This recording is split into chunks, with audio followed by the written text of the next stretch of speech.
الحمد لله رب العالمين والصلاة والسلام على سيد الأنبياء والمرسلين أما بعد فأعوذ بالله من الشيطان الرجيم بسم الله الرحمن الرحيم الحمد للہ عز وجل خواتین کے اعتکاف سے متعلقہ مسائل پر لیکچرز کا سلسلہ جاری ہے۔ آج کے لیکچر میں انشاءاللہ عز وجل ہم اعتکاف کی لغوی اور شرعی تعریف سماعت کریں گے۔ اعتکاف کا لغوی معنی ہے دھرنا دینا، جم کر بیٹھ جانا۔ چونکہ ایک معتکفہ کی 10 دن بس یہی دھن ہوتی ہے کہ وہ اللہ عز وجل کی بارگاہ میں دھرنا مار کر اور جم کر بیٹھ جائے تاکہ اس کا رب اس سے راضی ہو جائے، تو اس لیے اس عبادت کو اعتکاف کہا جاتا ہے۔ اعتکاف کی شرعی تعریف یہ ہے کہ عاقل سمجھدار مسلمان کا اعتکاف اور ثواب کی نیت سے مسجد اور عورت کا مسجد بیت میں بیٹھنا اعتکاف کہلاتا ہے۔ تو تعریف میں اگر آپ غور کریں تو کچھ ایسے امور ہیں کہ جن پر ہم تھوڑا تفصیلی کلام کریں گے۔ پہلا، تعریف میں جو لفظ استعمال ہوا وہ عاقل کا لفظ استعمال ہوا، تو اس سے معلوم ہوا کہ اعتکاف عاقل شخص کر سکتا ہے، لہٰذا مجنون یعنی پاگل شخص اور بہت زیادہ چھوٹا بچہ اعتکاف نہیں کر سکتے۔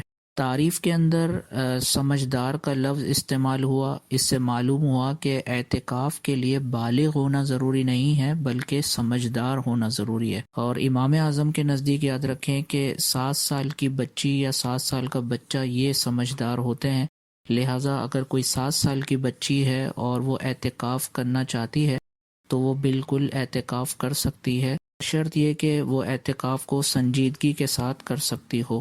اور تعریف میں عورت کے لیے مسجد بیت کی قید لگائی گئی۔ اس سے معلوم ہوا کہ اگر عورت کو اعتکاف کرنا ہے تو اس کو مسجد بیت میں اعتکاف کرنا ہوگا۔ مسجد بیت کی باقاعدہ تعریف اور اس سے متعلقہ مسائل آگے لیکچرز میں بیان کیے جائیں گے۔ یہاں پر فقط بس اتنا یاد رکھا جائے کہ عورت جب بھی اعتکاف کرنا چاہے گی تو اس کے لیے مسجد بیت ہونا ضروری ہے۔ مسجد میں عورت کے لیے اعتکاف کرنا جائز نہیں ہے۔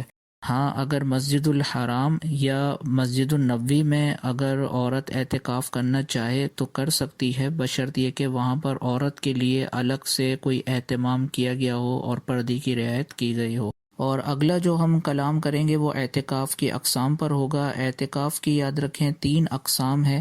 ایک اعتکاف ہوتا ہے نفل، دوسرا ہوتا ہے واجب، اور تیسرا ہوتا ہے سنت موقدہ۔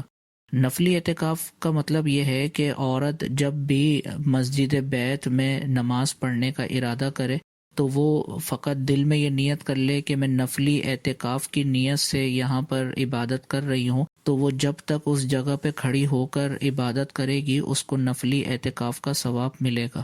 اور یاد رکھیں کہ اس نفلی اعتکاف کا تعلق خاص رمضان المبارک کے مہینے کے ساتھ نہیں ہے، بلکہ پورے سال جب چاہے یہ اعتکاف وہ کر سکتی ہے۔ بس اس میں ضروری یہ ہے کہ عورت اپنے لیے گھر میں کوئی مخصوص جگہ رکھے جہاں پر وہ نماز پڑھے، تو جب بھی اس جگہ پر نفلی اعتکاف کی نیت کرے گی تو جب تک اس جگہ پر عبادت ادا کرنے کے دوران موجود رہے گی تب تک اس کو نفلی اعتکاف کا ثواب ملتا رہے گا۔ اور یہ بھی یاد رکھیں کہ نفلی اعتکاف کے لیے روزہ ہونا شرط نہیں ہے۔ اعتکاف کی دوسری قسم ہے واجب۔ واجب اعتکاف سے مراد یہ ہے کہ منت کا اعتکاف، اور منت کا اعتکاف سے مراد یہ ہے کہ اگر عورت نے مثال کے طور پر یہ منت مانی کہ اگر میرا فلاں کام ہو گیا تو میں اللہ تعالیٰ کے لیے 3 دن کا اعتکاف کروں گی، تو کام ہو جانے کی صورت میں اس عورت پر 3 دن کا اعتکاف کرنا واجب ہو جائے گا۔ اور اس قسم کے اعتکاف کے لیے روزہ شرط ہے، یعنی جب بھی وہ 3 دن کا اعتکاف کرے گی تو اس پر روزہ رکھنا واجب ہوگا اور اعتکاف بھی واجب ہوگا۔ اور اعتکاف کی تیسری قسم ہے سنت موقدہ۔ سنت موقدہ اعتکاف یہ رمضان المبارک کے آخری عشرے کے اعتکاف کو کہا جاتا ہے۔ حضور علیہ الصلاۃ والسلام نے رمضان المبارک کے آخری عشرے کا اعتکاف اپنی حیات طیبہ کے اندر کئی مرتبہ ادا فرمایا، اس لیے اس اعتکاف کا حکم سنت موقدہ رکھا گیا ہے۔ اور یہ یاد رکھیں کہ اس اعتکاف کے لیے بھی روزہ شرط ہے۔